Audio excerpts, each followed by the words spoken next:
como la naturaleza, el trabajo, el capital y la empresa.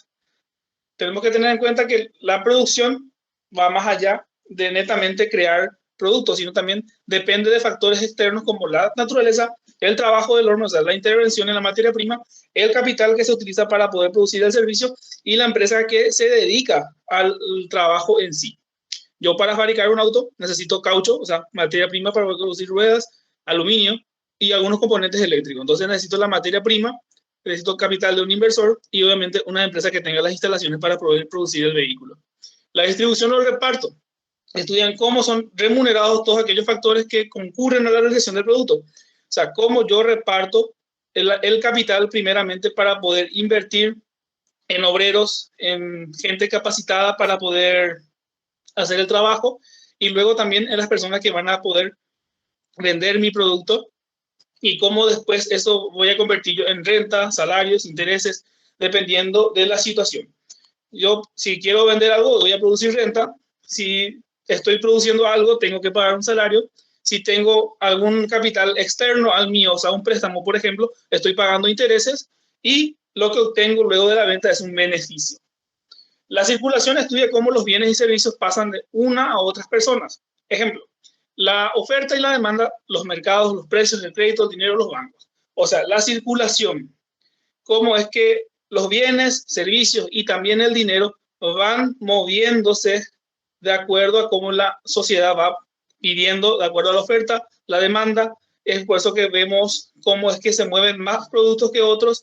En esta pandemia nos dimos cuenta de que hubo productos que fueron circulando más, que anteriormente no era así, porque en el caso del tapabocas, el alcohol en gel, hubo casos de movimientos. O sea, el caso de ellos es que se explotó la demanda en ellos y aumentó a niveles estratosféricos, por lo cual hubo un movimiento, la circulación de esos productos aumentó y otros productos en cambio fueron disminuyendo y fueron así intercambiándose de posiciones según la necesidad, y entonces la oferta y la demanda iba estirándose o decreciéndose de acuerdo al producto que era en ese momento necesario.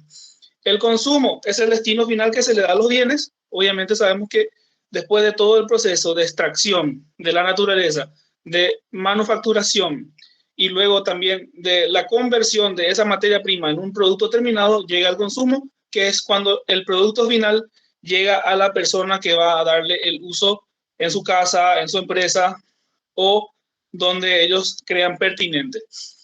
Tenemos la división didáctica del estudio de la ciencia económica, que es la microeconomía, que comprende el estudio de las unidades económicas elementales.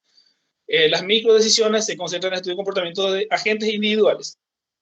En pocas palabras, la microeconomía es la parte de la economía que estudia nuestras decisiones personales o de pequeñas empresas dentro de un determinado territorio. La microeconomía puede, por ejemplo, subdividirse en la microeconomía nacional o incluso de una ciudad, por un conjunto disminuido de individuos interactúan de forma económica, haciendo transacciones de compra, venta, los cuales esas decisiones son lo que componen la microeconomía.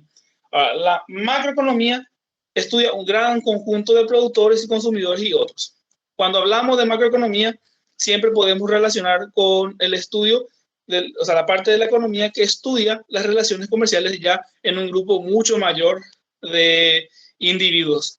Podemos tener un ejemplo claro, las relaciones que tiene nuestro país con los países con los cuales está aliado económicamente en cuanto a compra, venta de insumos o venta de materias primas y compras de materiales que nosotros no podemos producir para el uso dentro del país. También tenemos el desarrollo económico como siguiente punto, que estudia el crecimiento armónico de la economía de una sociedad o de un país. El desarrollo económico es el crecimiento económico y sostenido, falta agregar eso, de la economía de una sociedad. El desarrollo económico puede ser paulatino o a cuentagotas, así que lo ideal sería que el crecimiento sea armónico para que la economía de la sociedad o de un país pueda llamarse próspera. La economía internacional estudia las relaciones de intercambio entre los países y sus mecanismos monetarios, tasa de cambio extranjero, etc.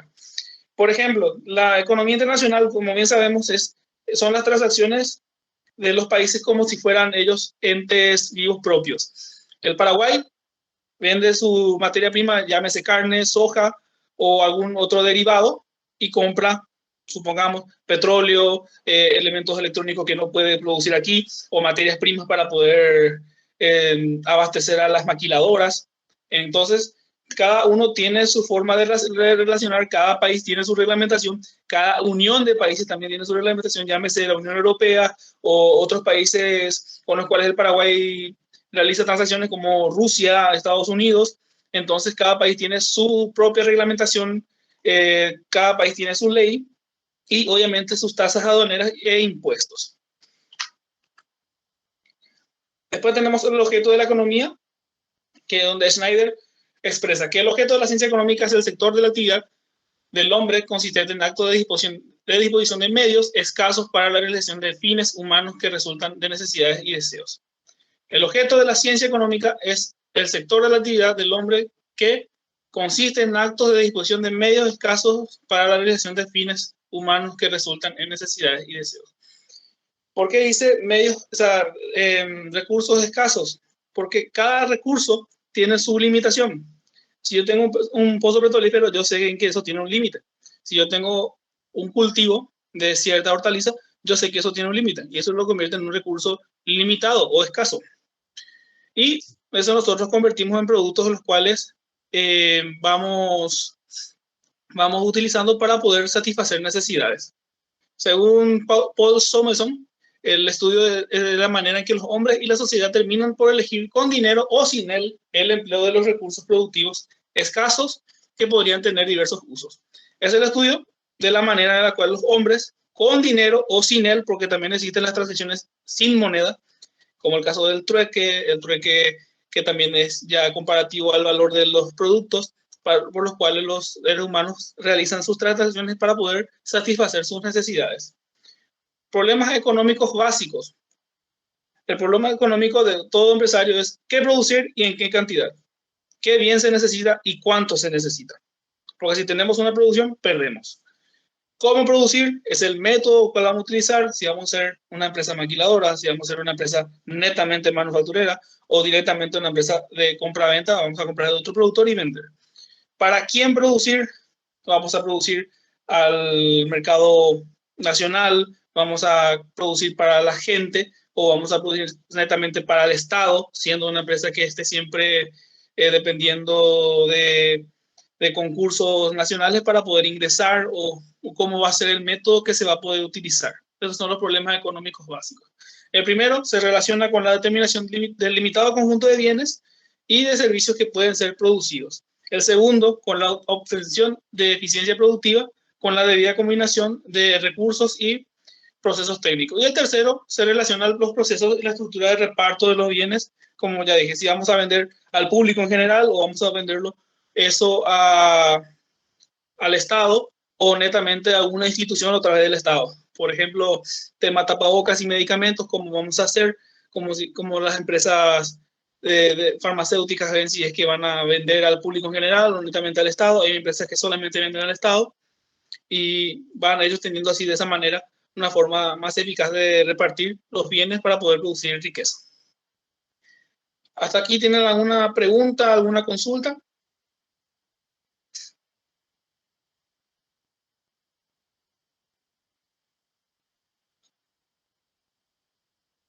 En la microeconomía, perdón, disculpa una pregunta.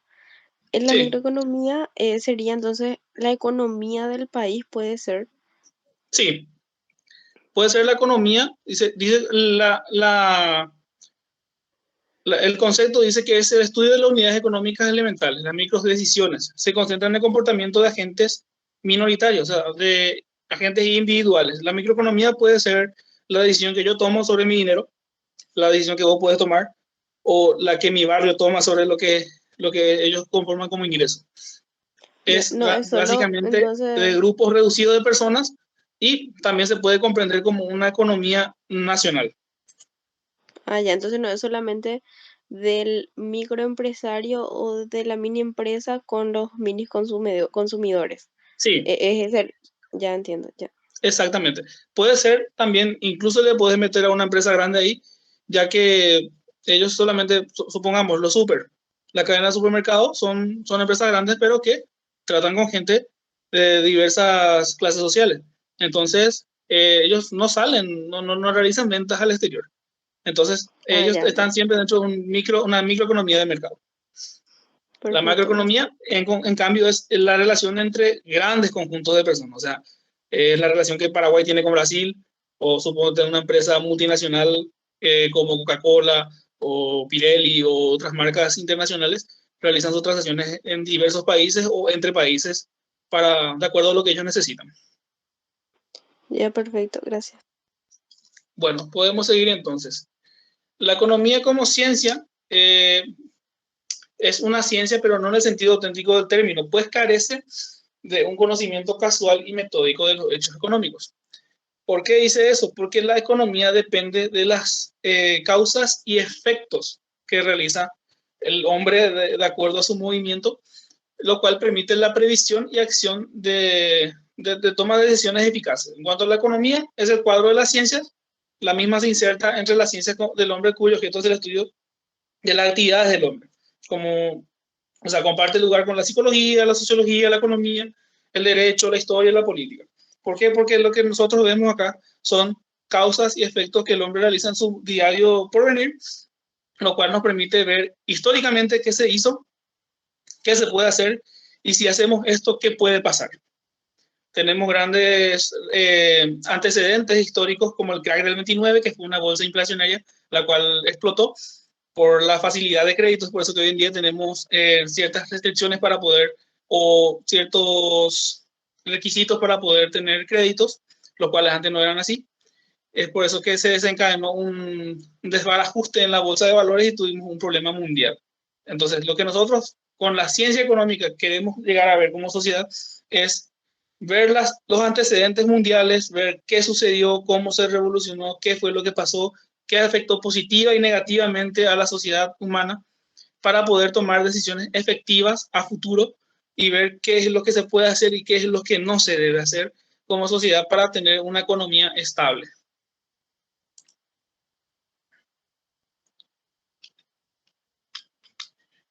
Relaciones de la economía con otras ciencias. Se relaciona obviamente con las matemáticas, pues se toma necesario a veces, o sea, se torna necesario a veces utilizarla para hechos económicos y susceptibles de ser reducidos a números. La economía se relaciona con la matemática ya que estamos hablando de números, de las empresas, de las cantidades de porcentajes de inflación, de porcentajes de deflación, lo que pueda afectar al consumo, al poder adquisitivo de cada uno. Entonces eso se basa en hechos numéricos. También con las ciencias físicas y biológicas pues prestan auxilio sobre todo el sector de la producción. Si yo tengo una sobredemanda de productos, también afecta al medio ambiente, ya que sí, ahora mismo estamos en la bolilla, ¿qué?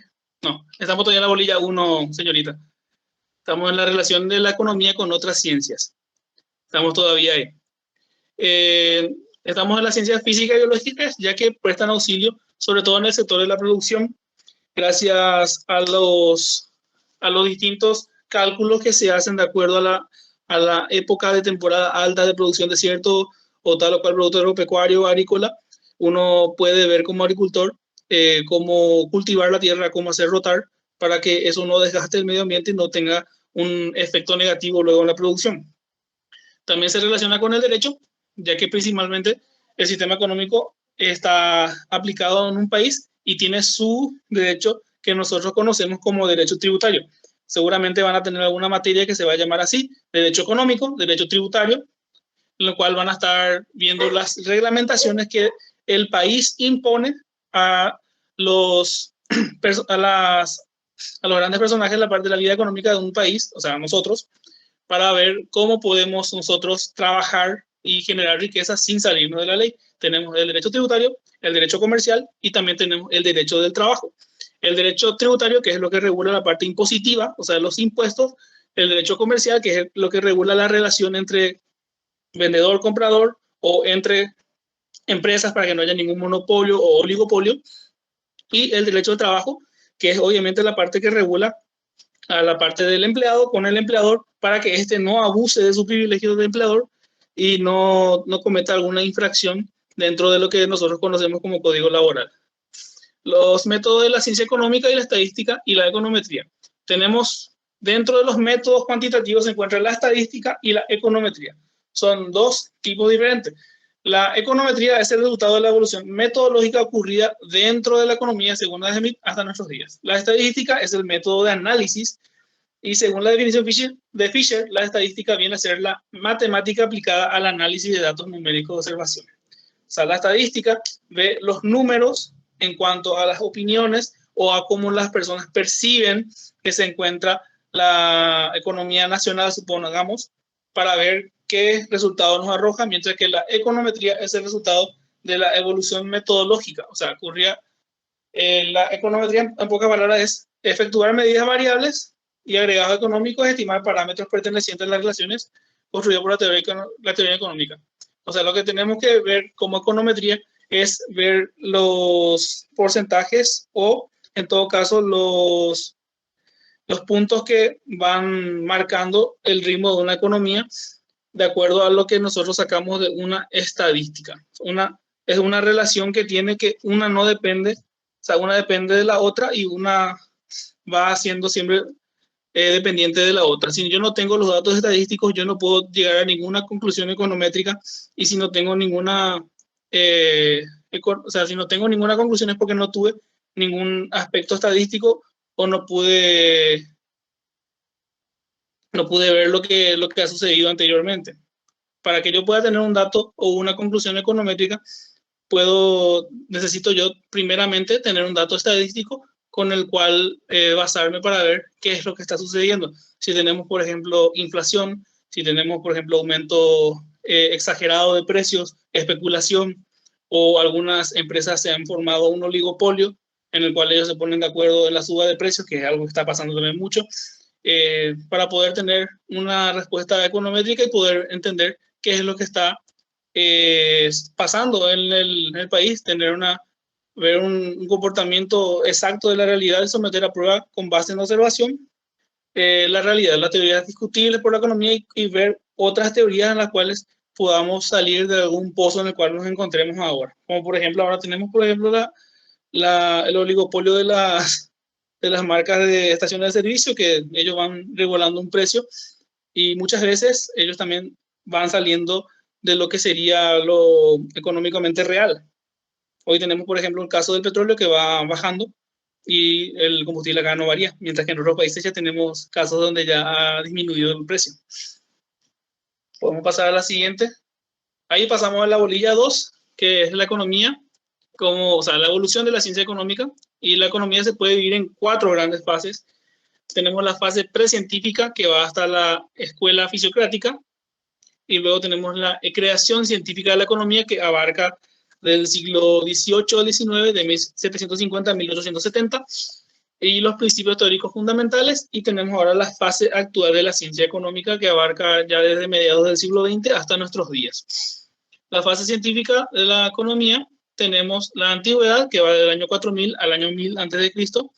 En esta época se sitúa en la China, la antigua Babilonia, Egipto, Grecia, en un periodo donde la actividad económica ya era todavía embrionaria, un poco bajo la figura de subsistencia, autoconsumo o nomadismo, los cuales teníamos transacciones hechas como el trueque, y también empezaron a aparecer contratos comerciales, salarios. Por ejemplo, en esa época surgió el término salario, ya que el mismo se pagaba con sal, ya que era un bien muy preciado para la subsistencia. Entonces tenían otro concepto de lo que es la economía.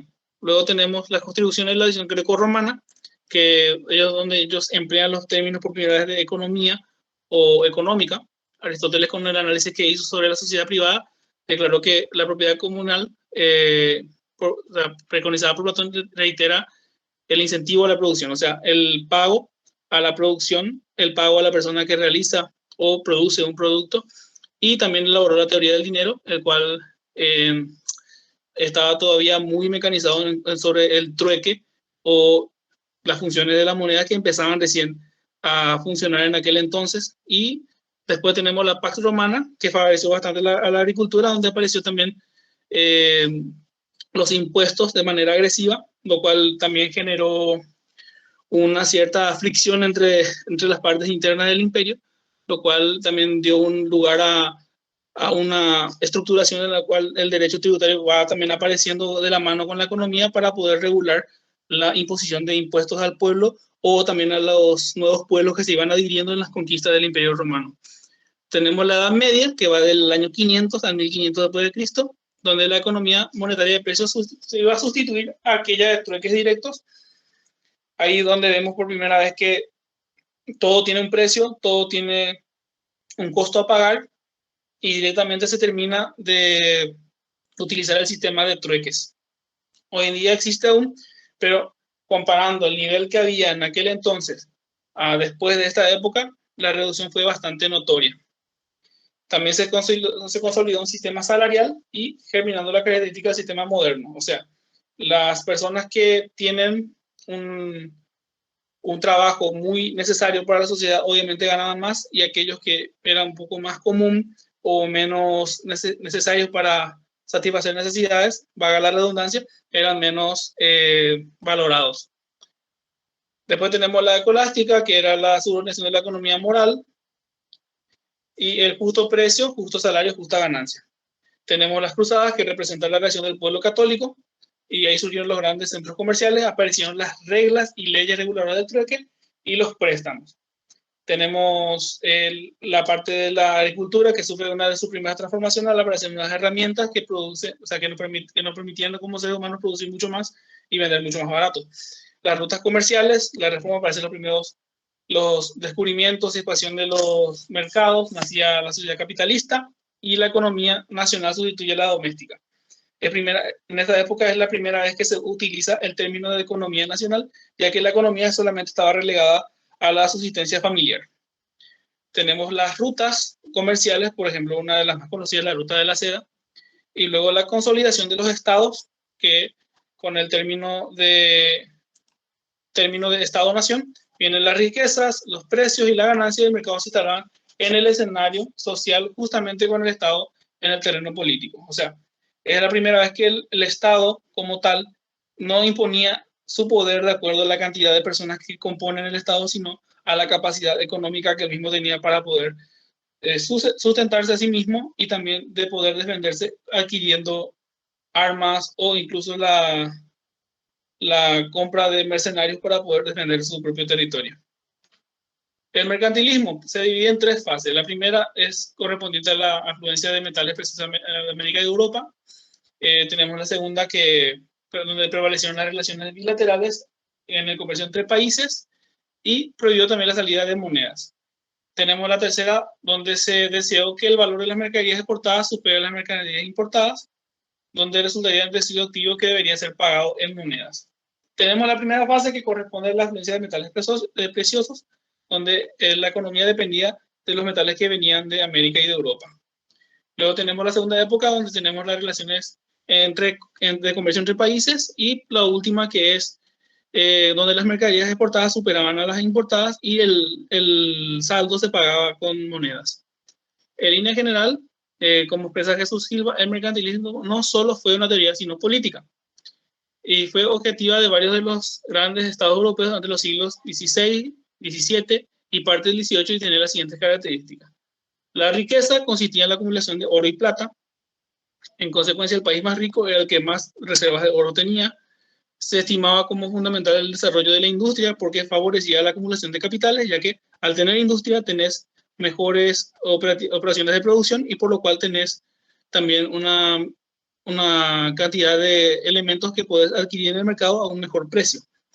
Todo Estado debía comprar poco en el extranjero y vender mucho para así tener una balanza comercial favorable, o sea, producir en lo posible todo lo que se pueda en el país y lo que sea imposible de conseguir dentro del país se conseguía mediante importaciones, llámese seda, té o algunos otros materiales que en Europa no existían en siglos anteriores, como mencionamos en el 16, 17 y 18.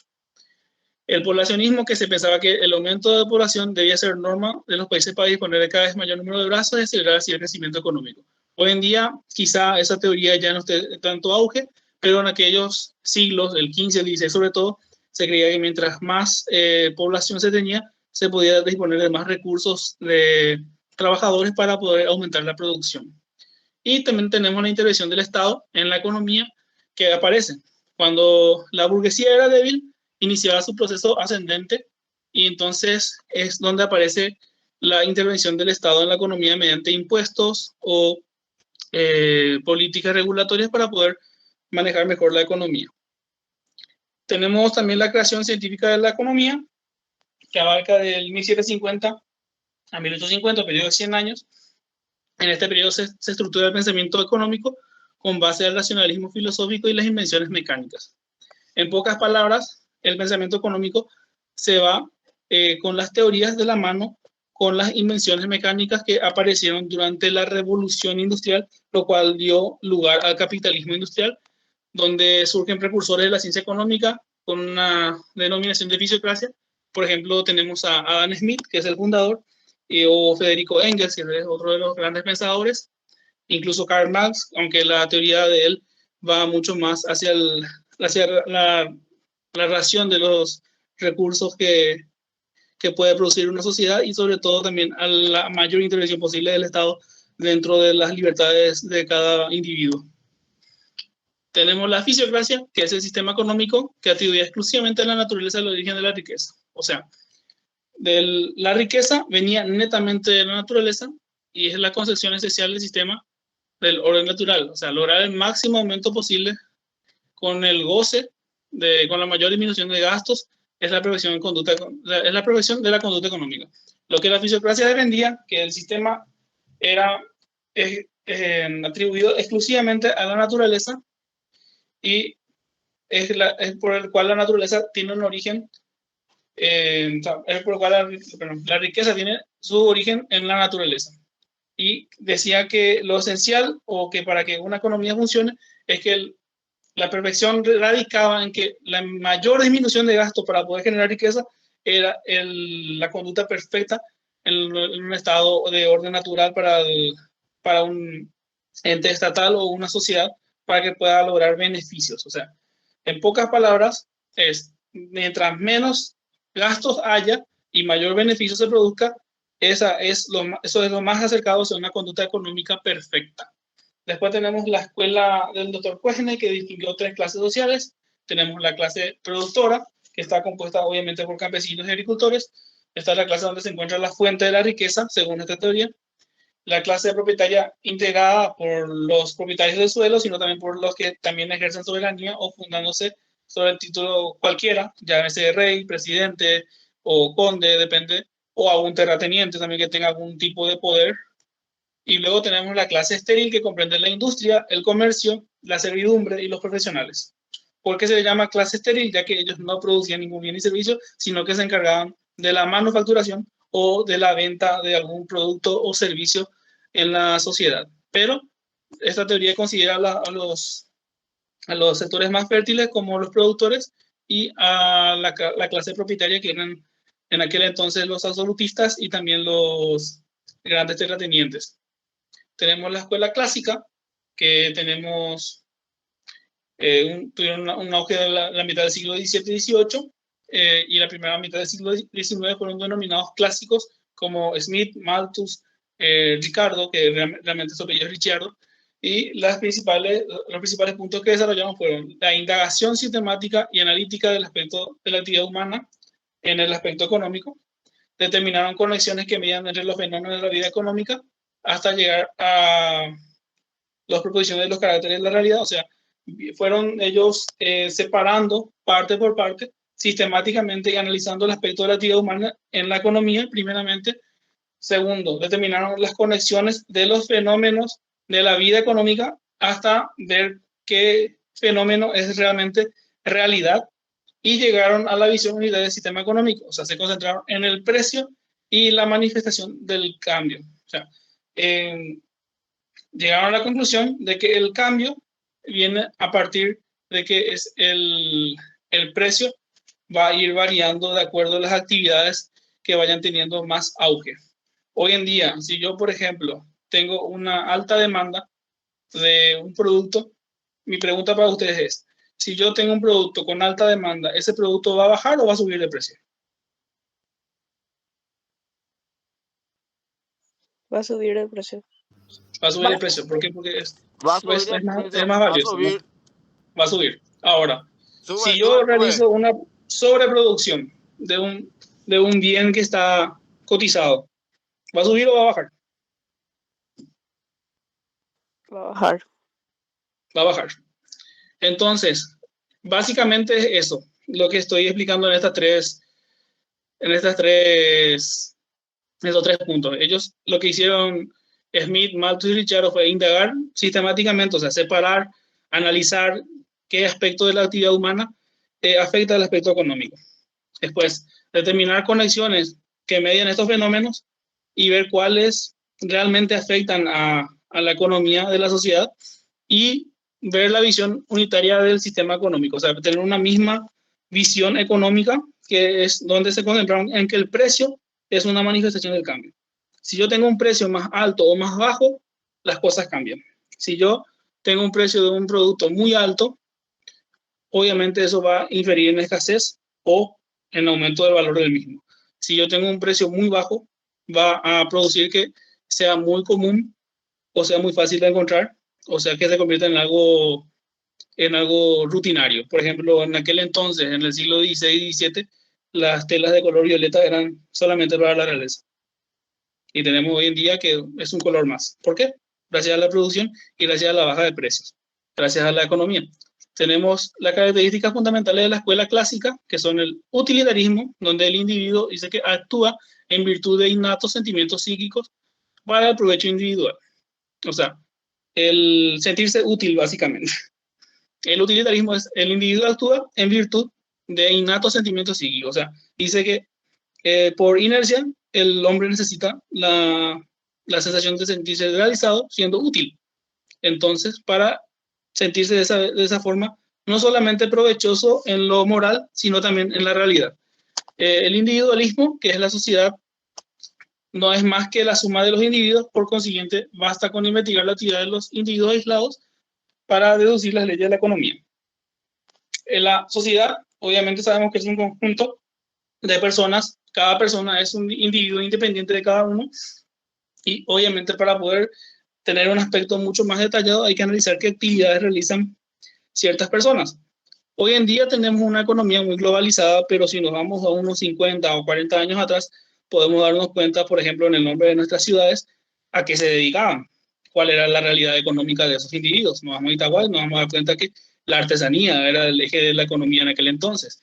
Hoy en día te vas a Itá y seguimos viendo que gran parte de la economía de la ciudad depende de la caña de azúcar.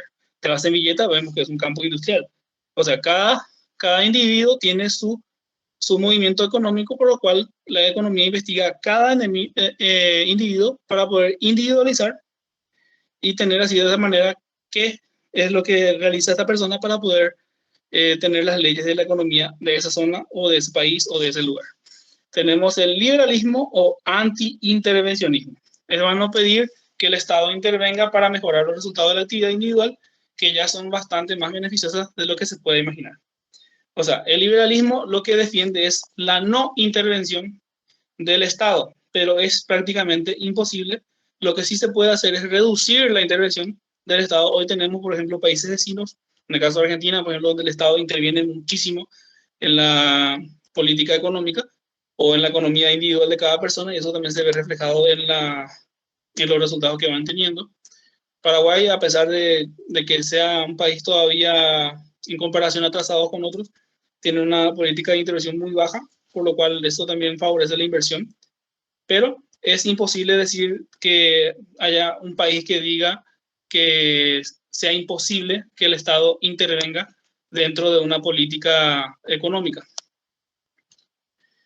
Tenemos después la escuela neoclásica, donde el principal representante fue Kuhn, o sea, la verdadera pronunciación es Knut Wicksell, que estuvo presentando importantes contribuciones al análisis del valor y de distribución. Dio énfasis del papel moneda y el crédito en la actividad económica, especialmente por medio de los bancos como creadores de medios de pagos.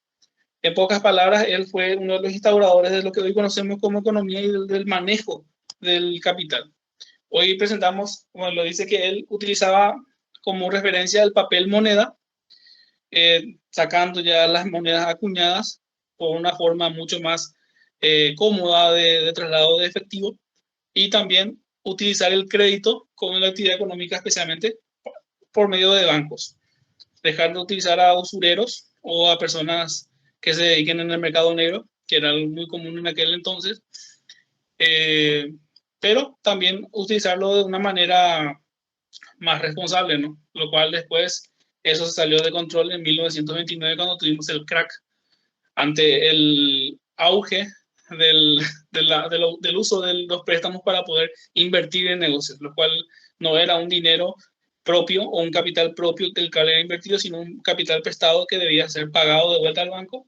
Y luego cuando eso se desencadenó en el crack del 29, tuvimos que se vio que lo que hacía la gente era prestar dinero para invertir, el cual no retornaba, ya que la persona que tenía que pagar el préstamo no lo hacía, y eso conducía a una burbuja inflacionaria que colapsó en el 29 y luego desembocó en una crisis mundial. Tenemos que tener muy en cuenta esto. ¿Por qué? Porque obviamente nosotros tenemos un sistema crediticio hoy en día del cual dependemos, y también tenemos que tener en cuenta eso para no caer en errores en los cuales concurrieron en el pasado. Lo Que es que lo que hasta Witzel, ahora se está arrastrando, profesor. sí, ahora por ejemplo estamos de vuelta con eso. Pero lo que nosotros tenemos que entender como economía global es que somos un conjunto de individuos que dependemos uno del otro hoy en día. No es que hoy en día, como en el siglo XX o XIX, cada país iba a su bola, sino que ahora vamos todos como un solo eje. Si pasa algo en Rusia, vos decís, no, no me va a afectar. Después te das cuenta que pagas más caro el combustible.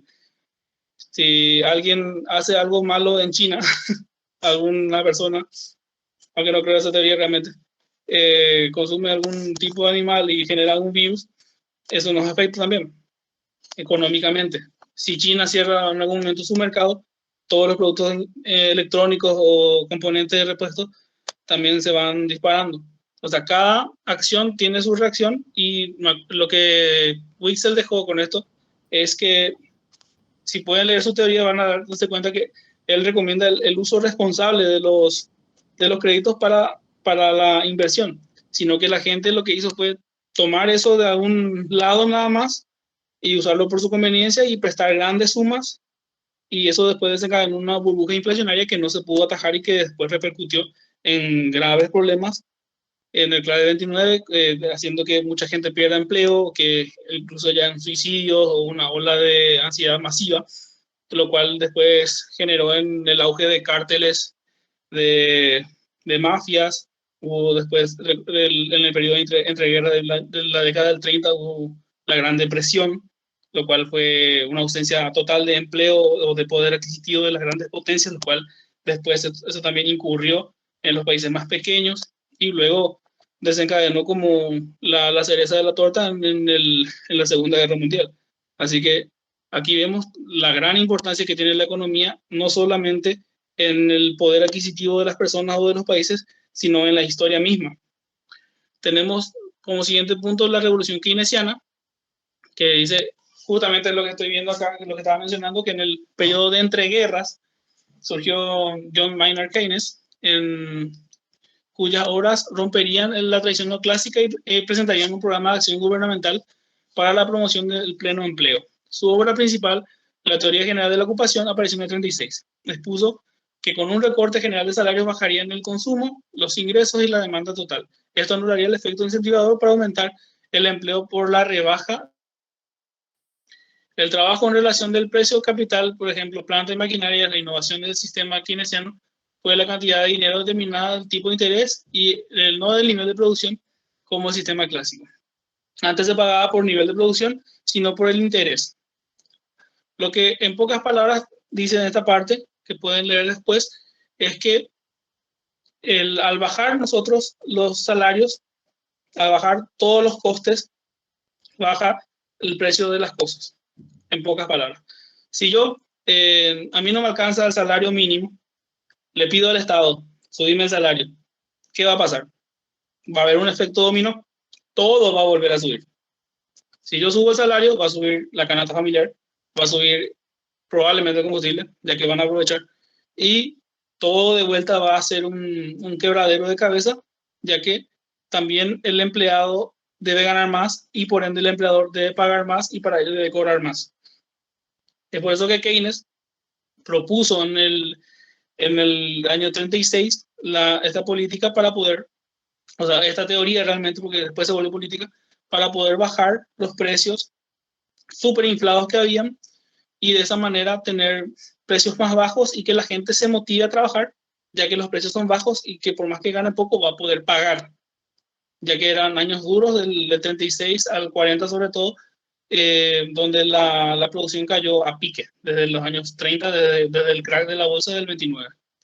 Después tenemos la bolilla 3, donde tenemos las necesidades humanas y la actividad económica. Obviamente el hombre nosotros nos movemos de acuerdo a nuestras necesidades, ¿no?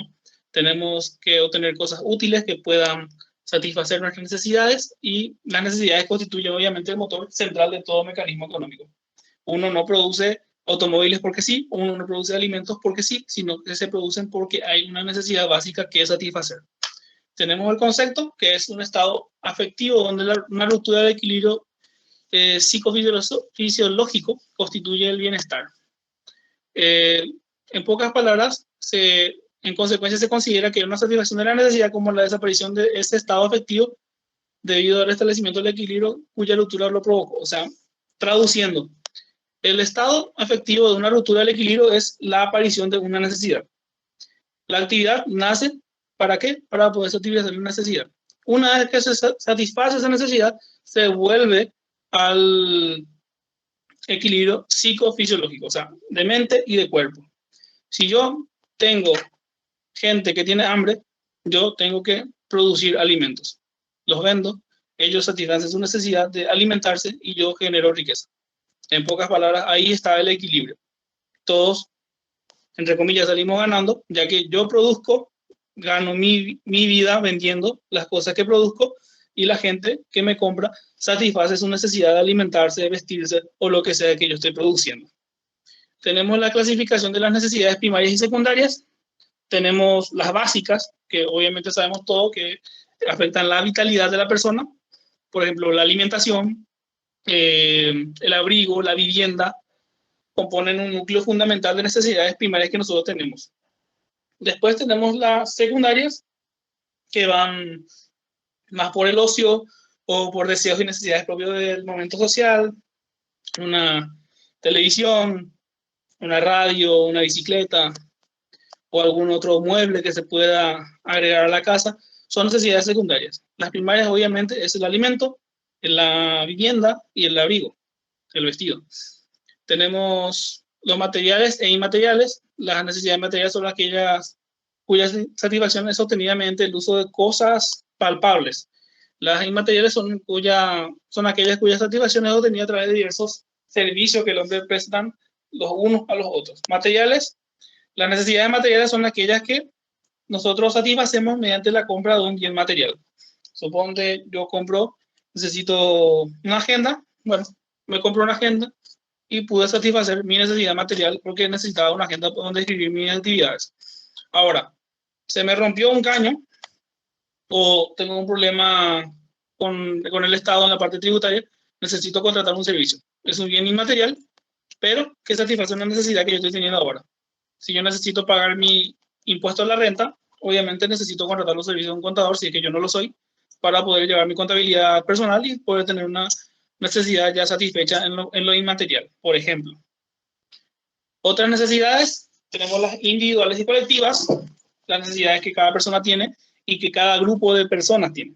Por ejemplo, necesidades individuales, yo necesito tal o cual cosa, o las colectivas, necesitamos un empedrado, necesitamos construir una muralla, un muro de contención en Pilar, por ejemplo. Es una necesidad colectiva, lo que una sociedad en común necesita. O, por ejemplo, necesitan que una comunidad tenga un transporte público que ingrese en su comunidad, o una larga lista de etcétera que puede entrar como electricidad, agua o necesidades que tengan un grupo grande de personas en común. Y tenemos las necesidades presentes y futuras. Podemos explicar, es muy fácil, las presentes, las necesidades que hoy en día tenemos, y las futuras, las que mañana vamos a tener. Ejemplo, las necesidades presentes, tenemos ponerle que hacer un empedrado hoy, porque hoy no tenemos caminos, no podemos ingresar, llueve y no podemos salir en nuestra comunidad. necesidades futuras, el día de mañana hay que faltar porque la comunidad va a crecer y cada persona va a tener su vehículo y después el camino de piedra no va a abastecer. Tenemos los bienes económicos. El bien económico es todo aquello que satisface una necesidad material o inmaterial del hombre. De modo general, puede decirse que los bienes comprenden las cosas y servicios útiles. Lo que estábamos mencionando anteriormente, que los bienes económicos son aquellos que satisfacen una necesidad material o inmaterial, llámese un producto o un servicio. Para que un bien adquiera la calidad de bien económico, es preciso que reúna estas tres condiciones. La existencia de una necesidad humana primeramente, porque si no, no viene al caso producir algo que no se necesite. La limitación o escasez del bien, o sea, que haya un recurso limitado de cosas para poder comprar, y también la disponibilidad. La existencia de la necesidad para poder satisfacer la necesidad que estoy teniendo. La limitación o escasez, o sea, saber cuánto de eso hay para poner un precio. Mientras más limitado sea, obviamente va a ser más caro. Mientras más haya, más barato va a ser. Y la disponibilidad, de que eso esté disponible y pueda ser adquirido. Netamente no es más que eso. La noción del bien económico es todo aquello que satisface una necesidad humana, por más escaso y poco disponible que sea. Clasificación de los bienes económicos. Tenemos otra vez los bienes materiales e inmateriales. Ya explicamos anteriormente lo que eso es, así que podemos pasar. Tenemos los bienes de consumo y de producción. Los de consumo, bienes directos, son las cosas y servicios que satisfacen directamente la necesidad humana, o sea, la comida, la ropa o una sesión de cine, o sea, una entrada a una película o un partido de fútbol. Es lo que se puede considerar como un bien de consumo o bienes directos, o sea, algo que directamente lo compras. Después tenés los bienes de producción, que son indirectos, son las cosas y servicios que sirven para producir otros bienes. Suponte, yo necesito producir maíz, necesito comprar herramientas, esos son bienes de producción. Necesito comprar un tractor, necesito comprar herramientas, si es que soy constructor, para poder producir o brindar un servicio de construcción. Entonces, los bienes de consumo son los bienes que yo compro directamente para satisfacer mis necesidades, y los bienes de producción son los bienes que yo compro para poder producir los bienes que necesito para satisfacer las necesidades de los demás. Luego tenemos los elementales y complementarios, que se pueden ser guardados y útiles a nuestra subsistencia. O sea, los elementales útiles son los cereales, la carne y la leche, y los complementarios son aquellos que pueden ser usados o empleados junto con una rueda en un automóvil. Los elementales son aquellos de primera necesidad que pueden ser guardados o enviados. Como ya vemos, Paraguay es uno de los grandes productores de eso: cereales, carnes, leche o algún tipo de hortalizas. Y luego tenemos los complementarios, que son accesorios, ¿verdad? Son productos que son también usados, pero se usan también con ellos, como una rueda de un vehículo, la rueda de transporte que va a llevar, algún repuesto, etc. Tenemos los sustituibles y los sucedáneos. O sea, son aquellos bienes de la misma cualidad o clase que pueden sin inconveniente ser usados por el otro. Ejemplo, tenemos diversas marcas de gasolina o bienes o algún otro producto como, qué sé yo, un aceite o algún repuesto que coincida con la marca que yo estoy utilizando. Por ejemplo, si yo compro un Toyota, no solamente tengo que cargar en Shell, puedo cargar en Petropar o algún otro emblema, de que ellos también venden el mismo producto. Eso significa que son sustituibles. Puedo sustituir con otro producto parecido, pero de otra marca. Y los bienes sucedáneos son aquellos que, siendo de clase inferior, puede sustituir a otro. Por ejemplo, yo puedo comprar manteca, pero si no me alcanza, compro margarina. O algún otro tipo de bien económico que también podemos ver con los duraderos y no imperecibles. Pero básicamente, terminando con este punto, los sustituibles son aquellos productos que yo puedo comprar, sea cual sea la marca, y los sucedáneos pueden ser aquellos que puedo comprar, uno de menor calidad o diferente, pero parecido. En el caso de la margarina con la manteca, que no son lo mismo, pero funcionan para el mismo propósito. Así que puedo comprar uno u otro para poder sustituir al que yo quiera. Después tenemos los servicios concepto, que el concepto de servicio es el consumir o producir bienes para poder satisfacer una necesidad.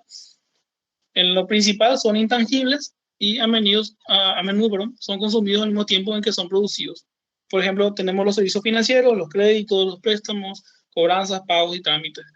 O sea, los servicios prácticamente son bienes que son intangibles, que son consumidos al mismo tiempo en que son producidos. O sea, yo produzco un crédito, o sea, vendo un crédito y yo sé que eso al minuto que se vendió ya está produciendo interés. Ya está produciendo una cuota y va a producir en un periodo de tiempo corto una ganancia para la empresa a la cual estoy vendiendo. Los géneros concretos tenemos los servicios personales, que sea, es la energía que usa el hombre para poder trabajar. Y después tenemos los objetos y cosas que tienen una capacidad para aplicarse a una necesidad. Ejemplo de los dos, los servicios personales, un obrero que se va a trabajar en una fábrica, un contador que se va a su oficina, un abogado, en el caso de ustedes, y tenemos después los objetos y cosas que se usan para poder producir el bien o el servicio, o brindar el servicio. Las herramientas, los útiles o los muebles incluso, o rodados en todo caso de las personas que trabajan en ruta. Tenemos, por consiguiente, después la bolilla 4, donde vemos la utilidad y el concepto de la utilidad. Etimológicamente, útil o utilis es usar o servirse de, puede ser utilizado para algo. El término utilidad fue introducido por el filósofo británico Jeremy Bentham, quien declaró que la naturaleza ha colocado a la humanidad bajo el gobierno de dos amos soberanos, el dolor y el placer. O sea, la utilidad es producir ganancia o algo útil, algo que nos sirva, mediante el uso de estas dos emociones, el dolor y el placer. La utilidad es la aptitud que atribuimos los bienes de servir como medio de satisfacción directa o indirecta de varias necesidades. Contablemente la utilidad nosotros conocemos como ganancia, pero la utilidad realmente aquí económicamente se concede bajo el concepto de qué tan útil es eso para poder hacernos satisfacer una necesidad o en todo caso generar alguna ganancia. Tenemos la teoría de la escasez y la abundancia de bienes. La esencia de los problemas económicos, todos sabemos que se maneja pues entre la escasez de recursos y las necesidades limitadas. Tenemos una cierta cantidad de recursos disponibles y también las necesidades son limitadas. Para precisar mejor la teoría de la utilidad, procedamos sobre dos hipótesis diferentes. La primera es que los bienes existan abundantemente y la segunda es que exista escasez de ellos. En el primer caso, el sujeto que ha de utilizarlo va a resolver su problema con una simple selección de los mismos. O sea, en el caso de que abundan los recursos, nosotros vemos que el individuo puede tranquilamente elegir o buscar alguna opción mucho más factible para poder satisfacer su necesidad, ya que hay una abundancia de recursos. Y en pocas palabras, el sujeto es libre de decidir qué cosa le es útil y qué cosa puede utilizar, ya que hay una abundancia de recursos. Ahora, en el segundo caso, que es el más común, además de llenar las condiciones de necesidad referidas, la escasez adquiere una importancia máxima de grado de utilidad de la relación directa con el grado de la necesidad. Traduciendo, si algo es escaso y yo tengo, lo vuelve mucho más valioso, entonces tiene mucha más importancia en el ámbito de la utilidad, ya que tiene una relación directa de su utilidad con el grado de necesidad que tiene. O sea, si yo tengo un elemento escaso, lo voy a utilizar porque es el único que hay y su utilidad crece bastante porque me va a ayudar a poder solucionar el problema o la necesidad que yo estoy teniendo en ese momento. Es por eso que ahí aumenta su valor o su utilidad. Después tenemos la teoría marginalista, que tiene relación con la teoría del valor. Al analizar formas de graduación, se le confiere a los bienes cuando se trata de designar esta utilidad parcial. Es decir, a menor utilidad que la provisión de los mismos tienen en importancia a las necesidades de satisfacer, se recurre al nombre de utilidad final o utilidad liminal o utilidad marginal. De ahí surge una conclusión. En una colección de bienes del mismo tipo, el valor de cada unidad de esos bienes está dado por la unidad de menor utilidad. Y eso ocurre porque todas y cualesquiera unidades de esa colección pueden ser sustituidas por esta última unidad. Esta última dosis disponible del bien útil es lo que se llama utilidad final o utilidad marginal. Bueno, rememorando sería, la teoría marginalista habla de lo siguiente. El bien de cada cosa radica en su utilidad marginal menor, o sea, la menor utilidad. Eso está hablando de la teoría marginalista. La utilidad más pequeña del bien es lo que radica el valor de la producción. Si yo produzco un objeto de más, va valiendo menos. Entonces es ahí donde se usa, por ejemplo, la utilidad marginal, que también se le llama. Mientras yo más produzca de lo que se necesita, va a valer menos. Si yo produzco un tapabocas para 50 personas, esas 50 personas van a pagar una suma estratosférica por adquirir ese tapabocas. Ahora, si produzco 100 tapabocas, van a pagar 10 veces menos o 100 veces menos lo que van a pagar por ese tapabocas.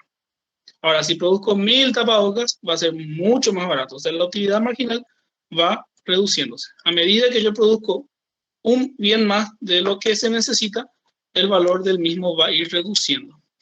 Tenemos el valor económico. La economía como ciencia, aun cuando elabora principios teóricos como instrumento de análisis de su propio comportamiento, es básicamente el medio como se explican el origen, las características y las relaciones causales de complejos fenómenos sociales. De hechos concretos que nuestra disciplina recibe el nombre de económicos y no de fenómenos es el valor. O sea, la economía como ciencia, aun cuando elabora principios teóricos, es básicamente el medio de cómo explican el origen, las características y las relaciones causales de los fenómenos sociales. O sea, lo que la economía básicamente es ver cómo elaborar principios teóricos en base a cómo van sucediendo los hechos, que nosotros llamamos hechos económicos. Ver antecedentes, ver eso, en qué desembocó, cómo eso vino a caer en nuestra actualidad y cómo podemos eso enfrentar a futuro en caso de que vuelva a ocurrir o en caso de que tengamos alguna situación económica o política que nos obligue de vuelta a tener una... Sí, en cuanto a los medicamentos para el cáncer, primeramente tiene que ver con la producción. Tenemos otra vez básicamente que inferir que en la economía la economía se basa básicamente en la satisfacción de las necesidades de la sociedad humana. Si hacemos un conjunto de población, somos 7.000 millones de habitantes, de lo cual hay que ver qué porcentaje de esas personas tienen la enfermedad. Ahora, de ese porcentaje de personas que tienen la enfermedad, qué tipo de enfermedad o qué tipo de cáncer tienen y ver qué producto va para ellos. Entonces, se reduce el espectro de la parte de la estadística, o sea, el espectro de personas, el mundo o sea, en la estadística se le llama universo realmente. Eso se reduce a un conjunto contado de personas, lo cual hace que se dispare el precio de los medicamentos. Y después se le suma otra vez las tasas aduaneras, las tasas de movimiento, las tasas de importación, porque la mayoría de los productos, como bien sabemos, son traídos del exterior. O sea, básicamente el precio por el cual un producto de un medicamento para el cáncer es costoso es por el bajo nivel de demanda que tiene. Sí, en Paraguay hay un alto nivel de índice de cáncer. Es realmente un país que tiene mucho. Pero lo que hay que tener en cuenta es la población mundial. Una farmacéutica internacional no se fija en un solo país, se fija en muchos más. Así es, María. Debería ser. Yo tuve un paciente, o sea, en casa que era mi cuñado, y ya lastimosamente partió. Tuvo un cáncer de estómago, el cual tuvo metástasis, y lastimosamente es cierto, la medicina tiene que avanzar un poco más y tener productos más baratos, pero también tenemos que tener en cuenta que se rige bajo la economía de mercado, ya que tenemos, sí, un porcentaje alto de demanda, pero no es tan alto como el porcentaje de personas que utilizan aspirina o que utilizan otros medicamentos comunes que cualquier persona puede comprar libremente en una farmacia. Si fuera de esa manera, tendríamos que tener no solo 1 millón de personas con cáncer, sino 6, 7 millones, que sería casi la totalidad de la población paraguaya. Es por eso que también se disparan los precios y aparte también tenemos que tener en cuenta de que nuestro país, al ser un país todavía en vías de desarrollo, tiene cierto grado de especulación por parte de las empresas. Hay que tener siempre en cuenta eso, ya que hay empresas que especulan bastante o que también tienen un cierto grado de oligopolio que vamos a estar viendo más adelante, que es como un monopolio, pero entre empresas que venden el mismo producto y que se ponen de acuerdo para poner un precio o ver el precio mínimo que corresponde. Supuestamente tenemos en la legislación una ley donde se regula los precios de los medicamentos, pero obviamente eso está de vuelta sujeto a lo que las empresas ellos desean tener. En Clorinda tenemos la diferencia, ya que en Argentina tenemos laboratorios que producen. Chile, Argentina y otros países en Sudamérica tienen laboratorios que producen, por lo cual eso abarata mucho más el costo de traslado, de envío y de compras para el Estado de esos países para que puedan tener sus hospitales. Mientras tanto, nuestra política de salud es demasiado, eh, como te digo, precaria Permiso, todavía. permiso, profe. Sí, Justamente a lo que estás diciendo, quiero acotar algo nomás. sí, Ellos tienen laboratorios que producen medicamentos, hablando del sí, cáncer, ¿verdad? Pero ahora con este tema del COVID, nosotros tenemos también un laboratorio muy conocido acá en Asunción que producía unos medicamentos que era para el COVID, que usaban en la parte de terapia intensiva. Y sí, la cestacirima creo que era la que se utilizaba. Creo que sí, no sé, la verdad que no sé. Sí, Sé también el nombre del laboratorio, no quiero decir, ¿verdad? Pero a lo que voy nomás es, ellos teniendo los laboratorios que producen, venden más barato. Nosotros, al contrario, teniendo el laboratorio acá, ellos lo que decían y lo que alegaban era que sí, los productos, los químicos, eran de otro lugar. sí, Y de costar una suma ínfima, el medicamento cuando ocurrió este tema de la pandemia subió como 10 veces más. Salía un solo medicamento, 1.400.000 o algo así. La gente se quejaba muchísimo. sí, bastante. Yo me acuerdo de esa época. Y eso nomás es lo que quería decir también. Hay mucha diferencia a veces, porque está también la oferta, la demanda. Hay muchas cosas que hay que tener en cuenta. Sí, por ejemplo, el medicamento que mencionas se trae de la India. Ahí implica que tiene que pasar por el canal de Suez, pasar por el Mediterráneo y venir por el puerto del Río de la Plata. Estamos con la situación mundial de pandemia, lo cual restringió todo tipo de actividades, excepto actividades que se llamaban de primera necesidad, lo cual incluía el transporte, pero tenía regulaciones, lo cual hacía que tarde el doble de lo que llegaba antes. También se pagaban impuestos, se tiene que sumar la carga impositiva que eso requiere y obviamente después la necesidad que aumentó de golpe de usar ese tipo de medicamentos, que creo que eran anticoagulantes o algo por el estilo,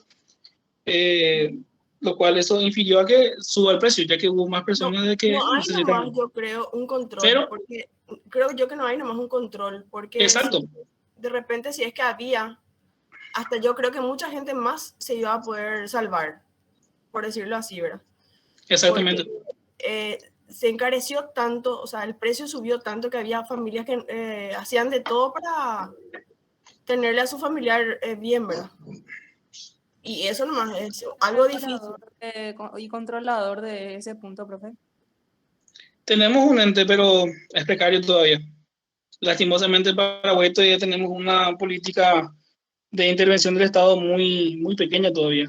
Las empresas tienen más poder todavía. Es cuestión de que se realicen unas reformas tributarias para poder ver en qué sentido se puede intervenir y qué se puede regular. Y también tenemos políticas de regulación de precios de medicamentos, pero no son acatadas. Así es. Por ejemplo, la gente que trabaje en alguna farmacéutica va a entender que hay una página donde ellos pueden ver hasta dónde puede subir cierta droga. Tenemos con la cetacigima, hasta acá tiene que subir. O hasta acá este año se dispone que tiene que subir. Pero muchas veces se especula.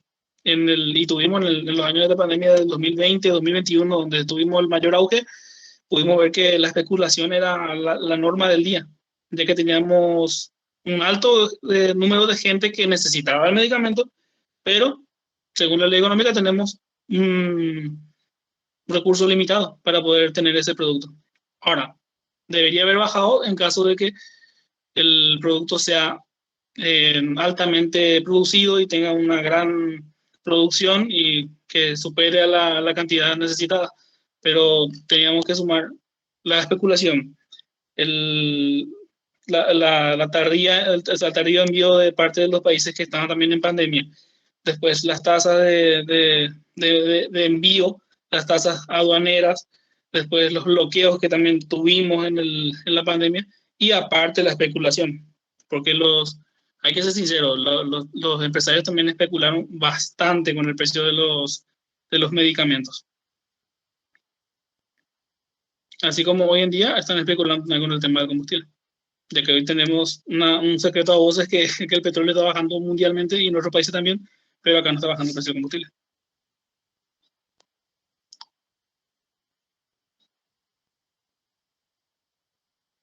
Bueno, ¿alguna otra pregunta? Sí, nomás, profe, si no vamos a estar hasta la medianoche hablando de esto. Sí, vamos a tratar de llegar hasta donde podamos. Tenemos, por ejemplo, la producción, donde dice que la tierra, el trabajo y el capital son los cuales agregado el factor organización o empresa de utilidad.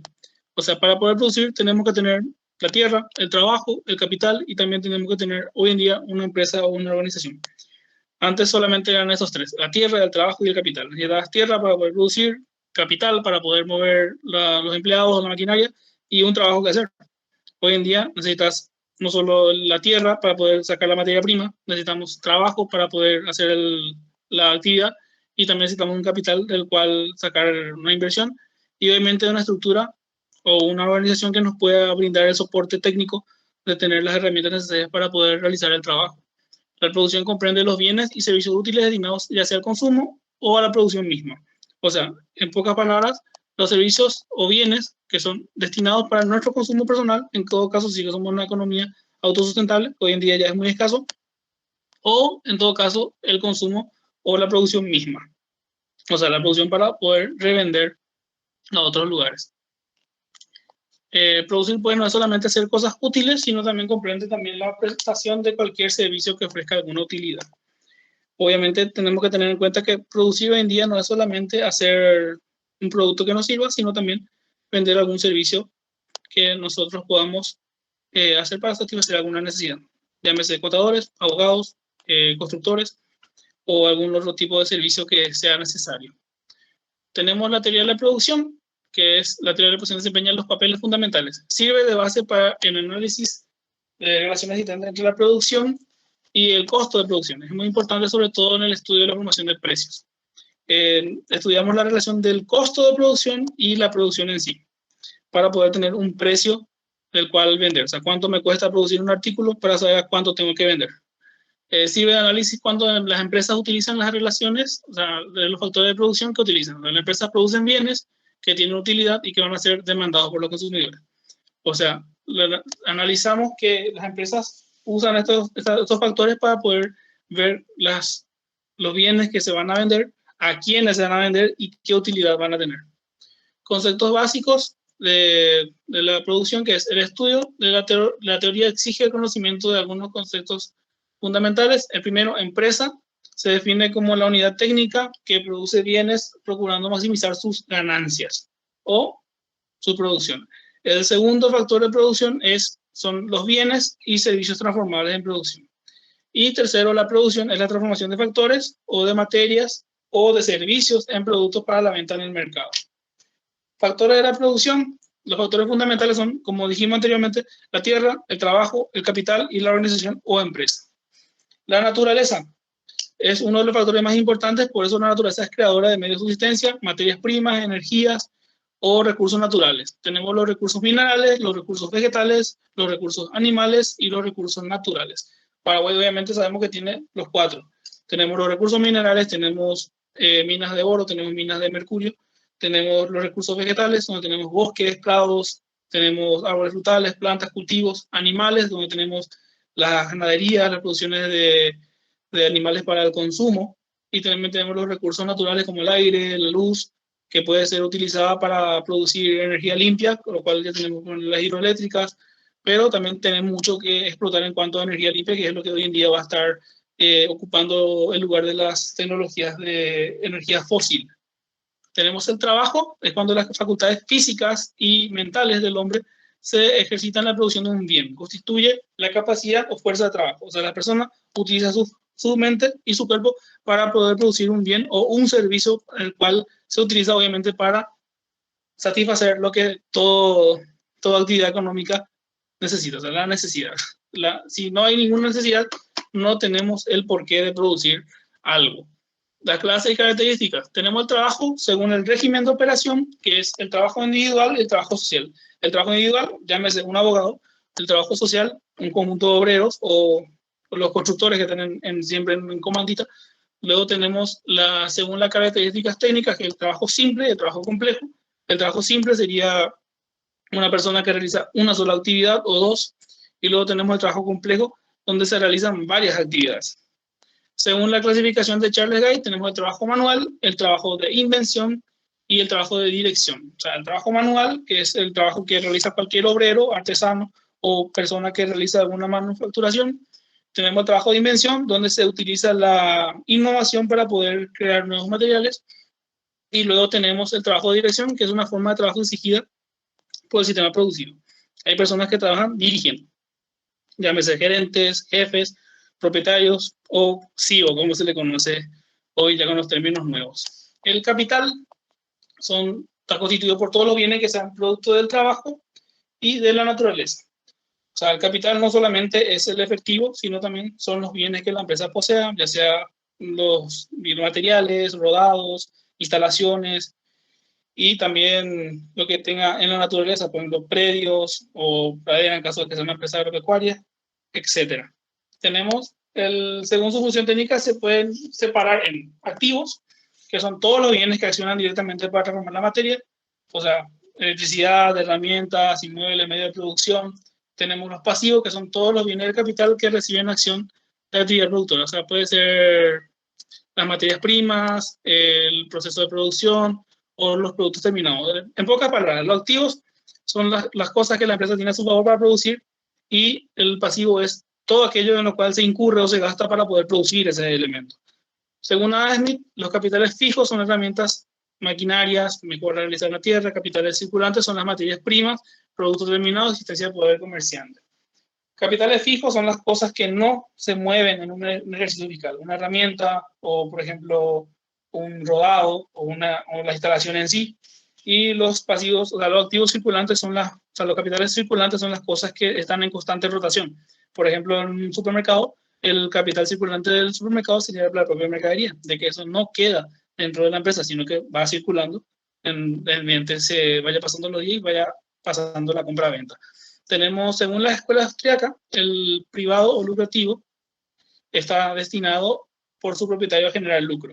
Ese es el capital privado. Después tenemos el capital social o productivo, que está integrado por todos los medios de producción que posee la sociedad. Tenemos el capital privado, que es el capital de una persona o varios individuos que está netamente destinado para generar lucro o riqueza o ganancia o utilidad, como quieran llamarlo. O el social o productivo, que está integrado por todos los medios de producción que posee la sociedad. O sea, todos los que la sociedad produce en general. Puede ser lo que una ciudad produce o lo que un país produce en general. El capitalismo comercial dio por fuerza al nacimiento del capitalismo financiero, el cual contribuyó a una acumulación de capital al provocar la circulación más activa de mercancías y dinero. Finalmente nace el capitalismo industrial, donde el verdadero empresario de la historia.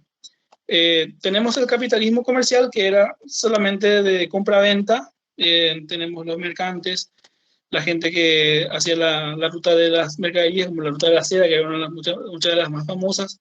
Después eso dio énfasis al capitalismo financiero, donde se hacían grandes empréstitos para poder realizar actividades comerciales, lo cual desencadenó a que se vaya una gran circulación de mercaderías y de bienes, o sea, de dinero. Y finalmente eso desembocó en el nacimiento del capitalismo industrial, que es el verdadero empresario de la historia, ya que después de la aparición de la revolución industrial, eso revolucionó bastante las técnicas de producción, hizo que se abaraten los costos de las cosas, y lo cual permitió que se pueda volver mucho más dinámica la vida a partir del siglo XVIII-XIX. Empresa u organización. La empresa es la obra del empresario y es la combinación de los factores que intervienen en la producción de crear cosas o servicios útiles. La tecnología es el estudio de las técnicas. Las técnicas se entiende la manera correcta de ejecutar cualquier tarea. La tecnología puede ser definida como el conocimiento humano aplicado a la producción. Una tecnología de producto caracteriza una innovación que lleva a un producto nuevo, esto es, que presentará ciertas peculiaridades que califican un producto diferente de aquel anteriormente ofrecido. Lo que yo tengo para recalcar es que la tecnología puede ser definida como el conocimiento humano aplicado en la producción. Eso es la tecnología. tenemos la función de la producción, donde dice que la empresa, para resumir la información técnica sobre los métodos de producción técnicamente eficientes que dispone la empresa. La función de la producción de una empresa muestra la cantidad máxima de producción que puede ofrecer, o sea, puede obtener una cantidad debido a la cantidad de factores que tenga. O sea, en pocas palabras, la función de producción de una empresa muestra la cantidad máxima que una empresa puede producir teniendo una cantidad dada de factores. O sea, si yo tengo esta cantidad de elementos, yo puedo producir hasta esta cantidad de elementos o de bienes. Eso es lo que ve la función de producción. Cuánto la empresa está dispuesta a producir. Tenemos después la productividad, que es una relación entre la cantidad de factores o de un factor usado en la producción y la cantidad de producto obtenido. La función de la productividad es ver cuánto nosotros como empresa podemos producir y realmente cuánto es la cantidad que nosotros pudimos obtener teniendo los factores de producción anteriormente mencionados. Tenemos la ley de los rendimientos decrecientes, que es la ley que establece que si las cantidades de algunos factores son fijas, el producto marginal de un factor variable disminuirá, traspasando un determinado nivel conforme aumente la cantidad de ese factor.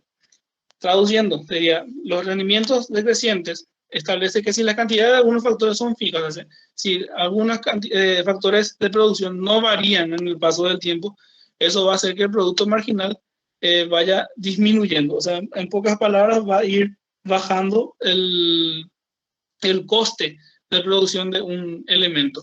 La expansión de los factores de producción lleva a un aumento positivo de la curva de posibilidad de producción. O sea, si aumenta, no hay problema, Mirta. Estaba suponiendo eso, no te preocupes. Una expansión de factores de la producción lleva al aumento positivo de la curva de posibilidad de producción. Es decir, en tanto se mantengan constantes o uno más recursos físicos, el aumento de la posibilidad de producción serán menos que proporcionales. O sea, si eso va aumentando los factores, se va a producir más y por ende va a tener mucho más, menos costo realmente para la empresa producir más bienes. Pasamos a la bolilla 6, que es la más corta de todas, que es la noción. El primer factor de la producción comprende el subsuelo, la atmósfera, la fauna y la flora, que son los recursos naturales. Después tenemos el espacio económico, que es el ámbito cubierto de las relaciones económicas que no están adscritas a un espacio geográfico o político. Tenemos el espacio económico, que es el comercio nacional, que tiene el menor espacio económico que internacional. Pero el espacio económico es el ámbito cubierto de las relaciones económicas. Puede ser entre países o dentro de un solo país. Espacio político, que constituye la base física del país, limitado por sus fronteras. Siempre que hablemos de un espacio político en economía, nos vamos a estar refiriendo, obviamente, al espacio que está dentro de las fronteras de un país o estado. Las desigualdades de la naturaleza, las naciones no son dotadas de igual modo de factores naturales. Hay países extensos que no tienen tierras cultivables o tienen muy pocas, y países muy pequeños que tienen gran cantidad. Eso es lo que habla de la desigualdad de la naturaleza. Algunos países centran su economía de acuerdo a lo que son capaces de producir. Japón, por ejemplo, tiene mucho menos tierras cultivables que Paraguay, pero por eso su economía se va dedicada a la industrialización y no a la producción de materias primas como nosotros. Después tenemos la naturaleza y desarrollo económico, de la cual la riqueza de la naturaleza exige el trabajo humano para poder ser aprovechadas. Donde la naturaleza del desarrollo económico tiene la relación en que la riqueza de la naturaleza exige el trabajo de la persona para poder ser aprovechada. Yo puedo ser rico en bosques, pero si no tengo una persona que esté cortando esos árboles, no vamos a tener madera. Si yo tengo grandes recursos en cuanto a los ríos, por ejemplo, si yo no tengo una persona que me construya una represa, yo no voy a poder utilizar el poder que me pueda dar en electricidad, en energía limpia. Eso habla de la naturaleza y el desarrollo económico. La riqueza de la naturaleza exige el trabajo humano para poder ser aprovechadas. Bolilla 7. Tenemos el trabajo, es la actividad humana que tiene por objeto la obtención de utilidad y también de cosas y servicios. La característica es una actividad necesaria que se requiere de esfuerzo, es reflexiva porque se utiliza inteligencia, es personal porque el trabajo de cada uno no es igual al del otro, es progresiva porque tenemos los medios que se pueden ir perfeccionando con la actividad. Por ejemplo, Tenemos los bancos que antes hacían todo a mano, hoy en día tenemos sistemas financieros que nos pueden ayudar bastante con el trabajo. Y también es sacrificado porque es un esfuerzo, es el costo de tener una utilidad, es ganarse, como se dice, ganarse la vida. Evolución histórica del trabajo. Tenemos primeramente la esclavitud, que en el mundo antiguo el esclavo no era un hombre, sino más bien una cosa. El señor era dueño del esclavo y era el propietario de la vida de esa persona. Luego tenemos las corporaciones y servidumbres, que en la Edad Media las corporaciones exigían, o sea, existían en la misma profesión, existían aprendiz, compañero y maestro. La servidumbre definía la situación del trabajador rural y su familia y estaba preso de la tierra a la que pertenecía a su señor. Tenemos los feudos, los señores feudales, donde las personas heredaban el trabajo de su padre y no tenían nada más que hacer que trabajar en la profesión en la cual ellos habían nacido. Después tenemos el asalariado. Con la Revolución Francesa, el trabajador puede ser libre de trabajar donde quiera, como quiera y para quien quiera. El asalariado vende libremente su trabajo. Nosotros cuando vamos a una entrevista laboral, no es que nosotros pedimos el trabajo para trabajar, sino que nosotros vendemos nuestras capacidades para poder ingresar a alguna empresa para poder trabajar. El trabajo y el sistema no capitalista. Por intermedio del sindicato se celebra el contrato de trabajo. En los países adelantados, el salario real de los trabajadores es más alto que el de los antiguos, y en países socialistas, en países adelantados, el salario real de los trabajadores es más alto que el de los antiguos países socialistas, ¿verdad? Tenemos que ver acá que en los países más adelantados, también en algunas empresas acá dentro de nuestro país, el salario real de los trabajadores es más alto que en países que antes formaban parte del bloque socialista durante el siglo XX. En comparación, si no quiere ser empleada, puede fundar su propia empresa. Esa es la teoría neocapitalista, que nosotros tenemos un salario mucho mejor, básicamente. Uno no quiere ser empleado, puede ser prácticamente dueño de su propio negocio si tiene la capacidad de poder emprender. El trabajo puede subir a las más altas clases sociales, económicas y políticas. No importa si sos de la élite o si sos una persona común y corriente, puedes trabajar. Antes solamente el empleo iba para la clase más baja. Hoy en día no importa si tenés una clase alta o baja, puedes trabajar sin problemas y generar ingresos o riqueza. Está amparado por la ley. Tenemos leyes que regulan el trabajo, siendo empleador y también empleado, o en todo caso prestador de servicios tercerizado en todo caso. Se puede recurrir hoy libremente a la huelga. Tenemos casos que en el siglo XX hubieron matanzas o castigos muy severos para las personas que incurrieron en huelga. Hoy en día eso está amparado por ley. Nosotros podemos recurrir libremente a una huelga en caso de estar en contra de algo que no nos parece correcto. Tenemos la productividad del trabajo, que es la mayor o menor capacidad para producir cosas y servicios útiles. Las causas que aumentan la productividad del trabajo son factores humanos, el rendimiento de las personas o del trabajador y la relación entre ellos y el clima social. Mientras un mejor clima haya y relación entre los empleados, aumenta la productividad. Y la productividad es el uso menor de recursos para poder producir un bien o servicio. El equipamiento, las herramientas, maquinarias, automatización. Mientras mejores maquinarias haya, mientras más automatizado esté y mientras más haya una estructura, mucho más productivo sobre una empresa. Luego tenemos la organización científica y del trabajo. Tenemos la nacionalización de la actividad, que hace que sea mucho más productiva. Tenemos la buena combinación de los factores de producción. De todo lo anteriormente mencionado, si tenemos un buen nivel en todos los factores, la empresa se vuelve mucho más productiva, ya que va a tener factores humanos con personas capacitadas, productivas, que se llevan bien, un buen equipamiento, y tenemos una organización científica del trabajo donde se tiene una teoría de cómo se debe trabajar, de cómo se debe hacer. Entonces uno tiene como consecuencia una empresa productiva, ya que tiene esos factores en orden. ¿Qué especie de trabajo? Tenemos el trabajo de invención, es la persona que innova, que introduce cosas nuevas. Tenemos el de dirección, que ya habíamos mencionado antes, son los negocios, o dirigir una empresa, o los que hoy se conoce como CEO, o gerentes en todo caso. Y después tener la organización, que combina bien todos los elementos componentes de la empresa para que operen armoniosamente.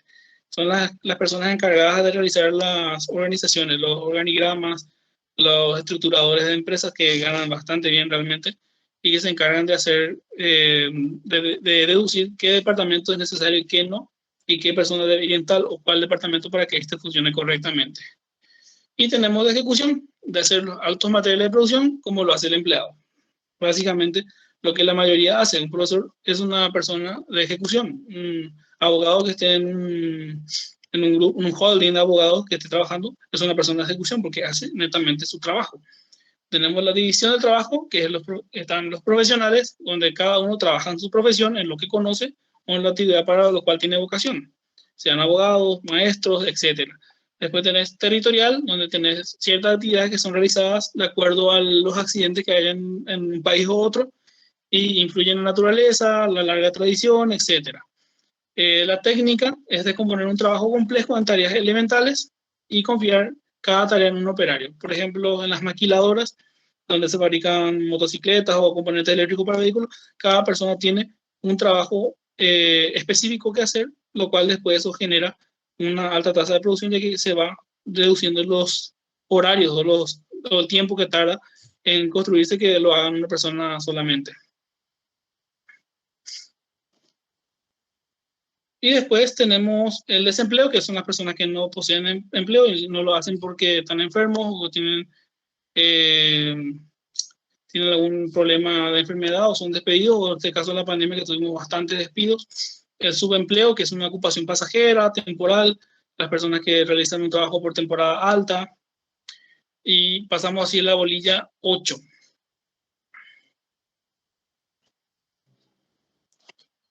Un ratito, voy a revisar un mensaje que me llegó del grupo.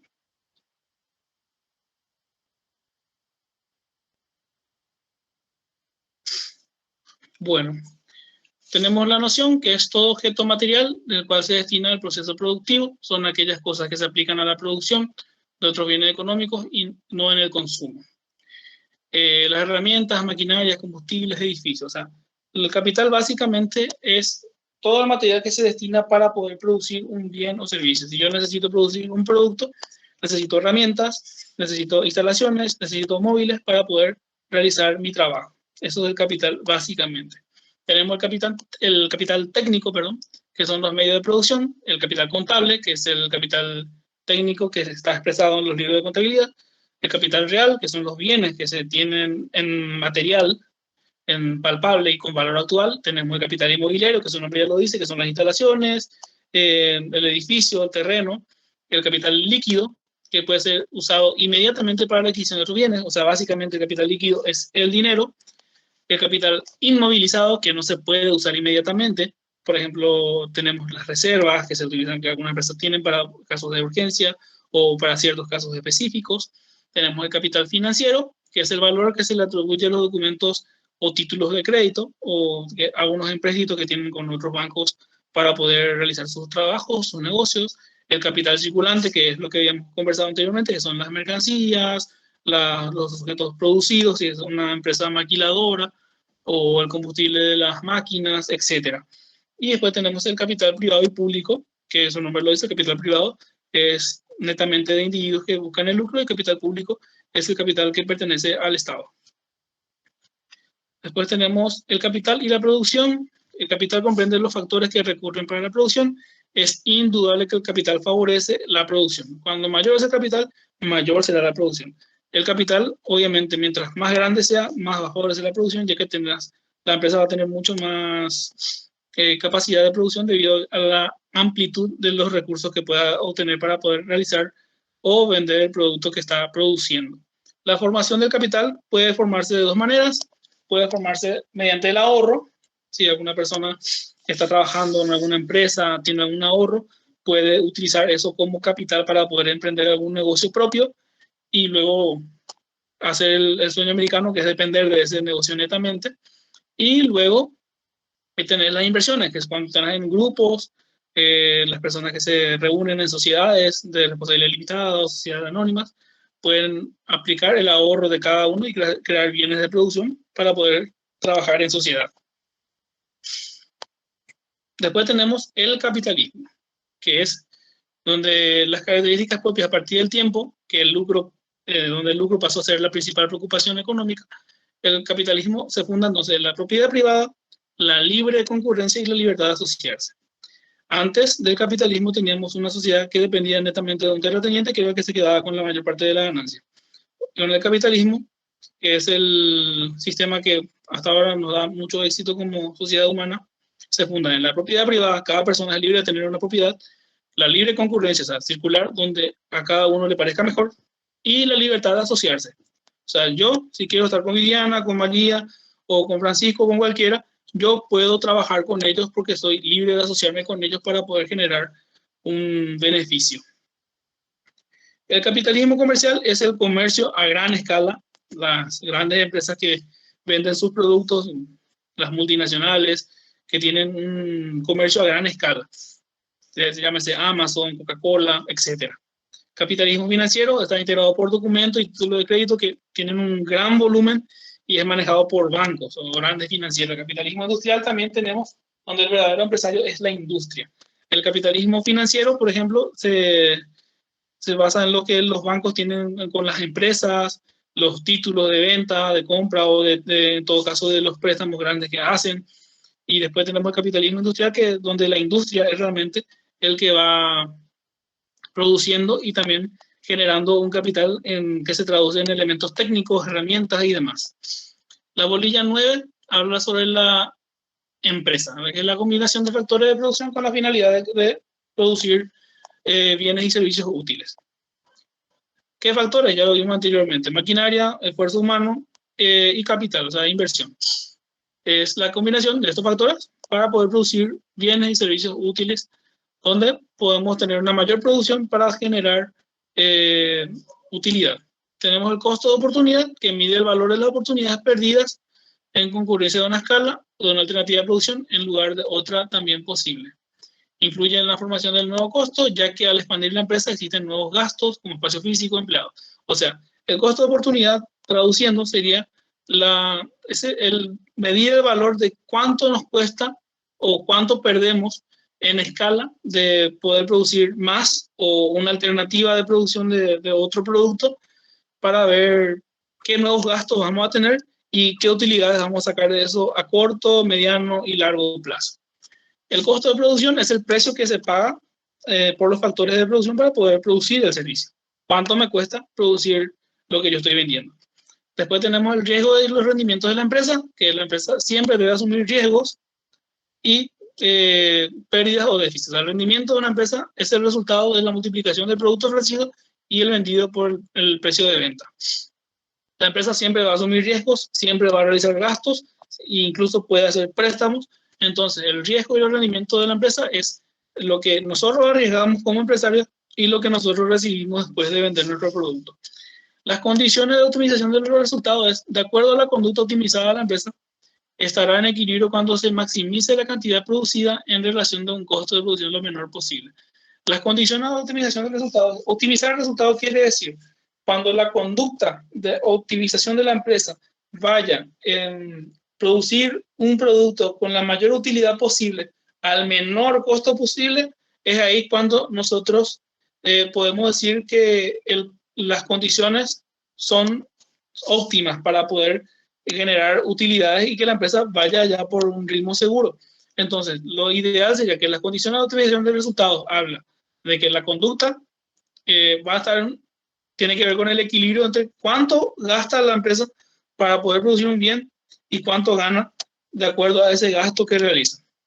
El empresario es el cuarto factor de la producción, es aquel que combina los demás factores, o sea, todo lo que vimos anteriormente, los combina para poner en actividad y hacer que las cosas funcionen y obtener de esa manera bienes y servicios útiles, y es el que innova y asume los riesgos.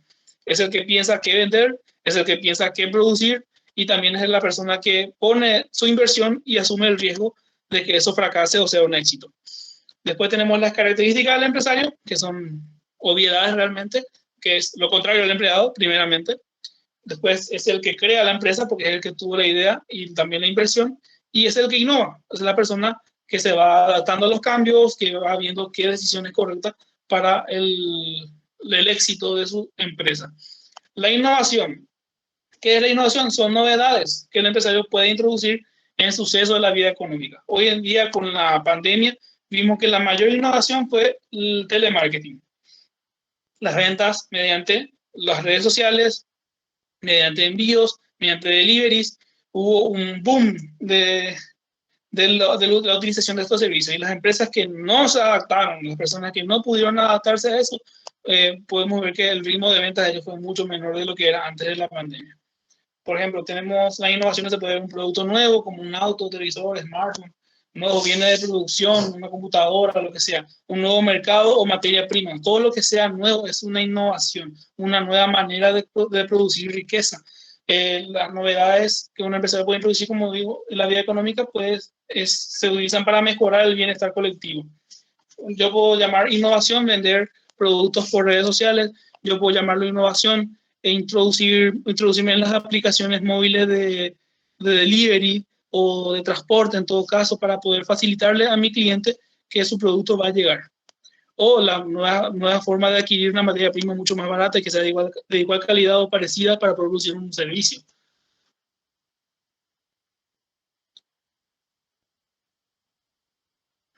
Y después tenemos el mercado.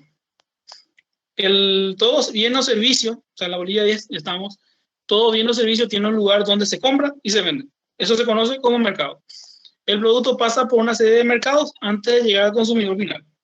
Si es un producto importado, obviamente va a pasar por varios mercados antes de llegar al consumidor final. Primero se vende del productor al que fabrica, el fabricante le vende a su proveedor, o sea, a su comprador, que es el que va a proveerle al consumidor final en el último escalón de la venta para poder llegar finalmente al consumidor. El concepto de mercado es el área en el cual vendedores y compradores de una o varias mercancías o servicios mantienen relaciones comerciales o contactos de naturaleza mercantil. En pocas palabras, es el lugar donde se compra y se venden productos y servicios. La importancia del mercado es el que organiza, activa y combina toda la trama de operaciones y que atienden las personas que desean. O sea, sin un mercado nosotros no podemos disponer de productos para vender ni comprar. Clasificación, tenemos el ámbito espacial, que es el mercado local, el mercado nacional e internacional. Local sería lo que tenemos en la ciudad, el nacional sería a nivel país, y el internacional obviamente trascendiendo nuestras fronteras. En cuanto a objeto, tenemos el mercado de productos, que es el mercado de bienes tangibles realmente. Después tenemos el mercado de mano de obra, que es el mercado de gente que necesita trabajar, donde las empresas ven dónde conseguir empleados, bolsas de trabajo, etc. Después tenemos los mercados de servicios, donde hay gente que ofrece sus servicios personales. Y tenemos los mercados de capitales, donde tenemos los préstamos, inversiones, las bolsas de valores, etc. Después tenemos, en cuanto a la regulación, tenemos el mercado organizado o reglamentado, es donde el Estado dicta una ley reglamentando las actividades del mercado. Y después tenemos un mercado libre que no está sujeto a ningún reglamento. Y tenemos otra vez el mercado en cuanto al número de participantes, que es el mercado libre de concurrencia, el mercado de monopolio y el mercado de concurrencia imperfecta. Voy a estar explicando esto porque está más adelante. El mercado de libre concurrencia o de libre competencia, en todo caso, es un mercado donde el mercado permite un gran número de vendedores y de compradores y existe un grado de igualdad. La decisión de los vendedores no afecta al mercado y hay una ausencia de trato preferencial o igualdad de informaciones. Cada quien es libre de entrar o salir del mercado o de ofrecer un precio que sea mucho más barato o accesible para el cliente. Ese es el mercado libre de competencia. Después tenemos el mercado de monopolio, que es el mercado donde existe una sola empresa que maneja un producto o servicio, ya sea porque es el único en la zona o porque hay una escasez de calidad en cuanto a lo que esa empresa produce o ofrece. En nuestro caso, en Paraguay, tenemos un monopolio a nivel nacional, exceptuando algunas ciudades menonitas en Villarrica y en el Chaco, que es de la electricidad. Tenemos la ANDE, por ejemplo, que es el que maneja el monopolio de la venta de electricidad en nuestro país. Tenemos acá, existe solo un oferente que controla la oferta de un bien o servicio o solo un demandante que controla la demanda. Las causas del monopolio son que el oferente es el único que dispone del bien o el único en este caso que dispone de la exclusividad de la materia prima o que dispone de una ubicación privilegiada, de modo que es el único que puede vender el producto o servicio, o en todo caso el Estado, que tienen las concesiones exclusivas de explotación de servicios, agua, luz, y también tenemos la patente de dimensión. Tuvimos un caso mundial, que es el caso de Volvo. Volvo tenía la patente de utilizar solamente ellos el cinturón de seguridad.